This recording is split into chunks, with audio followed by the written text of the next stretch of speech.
first of all, like, is education even worth it now with all YouTube University, all these free courses to learn, ChatGPT, all this kind of stuff, right? I Yeah. just Yeah, I saw the Twitter post, X post that kind of went viral when a teacher was saying like her job now with her papers. It's a college professor too. Was saying her job now with her papers is just to check for plagiarism, and is no longer like to really uh judge or grade the depth or the understanding of the topic. Um, I don't feel sorry for that though. Um, you created a system where you're you're incentivizing people to do whatever it is to get a good grade. Uh, and also your papers are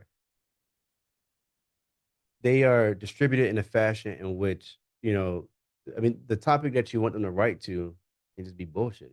I mean, if you just have to say, because I had this issue when I was in school. I would get a paper like in a government or history class, and I would give my honest opinion on it. But because it wasn't in lockstep with what the bulk of what the class agreed with or saw to be politically correct, I would get penalized for it. And I remember being in office hours and talking to the professor and saying, "Hey, look, if you just want me to say things to agree with you, then just say it. Like, why are we even playing this game? Why even do it?"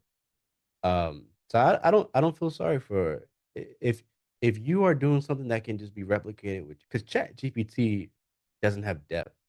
You can tell when something's written by Chat GPT. It doesn't say much. Like you don't walk away with a feeling that it just has the surface level, like it has like glossy words. It has nice prose, but like yeah, throw some fluffy words in there and stuff.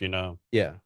But so they shouldn't be giving them prompts, giving the students like topics to write on that can just be bullshit like that. But then you have to really start taking a look at like everything. And I don't think we're there yet. Right now, we're in the complaining phase where, and not at the point. They'll rather like find ways to check for plagiarism than change the way that they're asking their questions, Yeah, which tells you everything you need to know. yeah. So, do you have any vices that you want to get rid of? uh, yeah, I mean, yeah, we all do. Uh, I have a very addictive personality, like just in general. I don't, um, I don't just like things. Like I love it until like I can't stand it anymore. Which is good and bad. I think the good parts are obvious, but like bad is really bad. Like I love to eat cookie dough. I love cookie dough. I love the sugar, Uh-huh. the Pillsbury sugar cookie dough.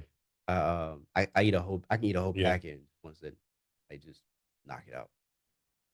But I've always had a sweet tooth though.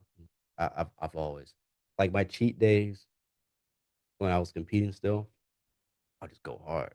I would go hard like I was catching up on 2 weeks worth of like sugar. Um, yeah, dietarily, that's my number one Okay. vice though, is sugar.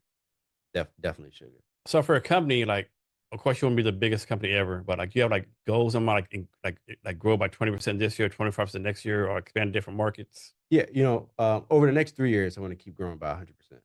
Um, yeah, for the next 3 years. Um, I'm no longer I'm comfortable with at least off head count not being the biggest company in the world.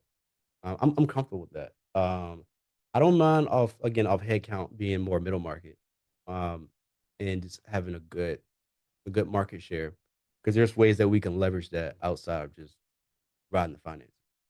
We could be receiving the finance. Is there such thing as can growth be a bad thing?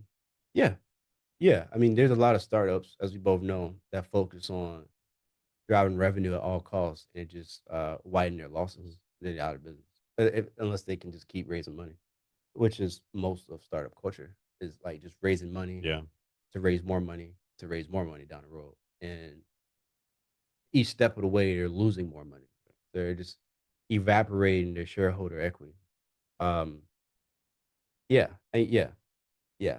Because there's a natural. If you raise too much money out the gate, that's what happens a Yeah. lot of times. I'm not gonna say all the times, but a lot of the times.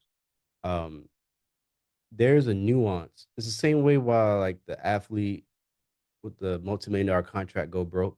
if you don't learn the process of how to make money over like a good time Mhm. period, then you don't know how to keep it.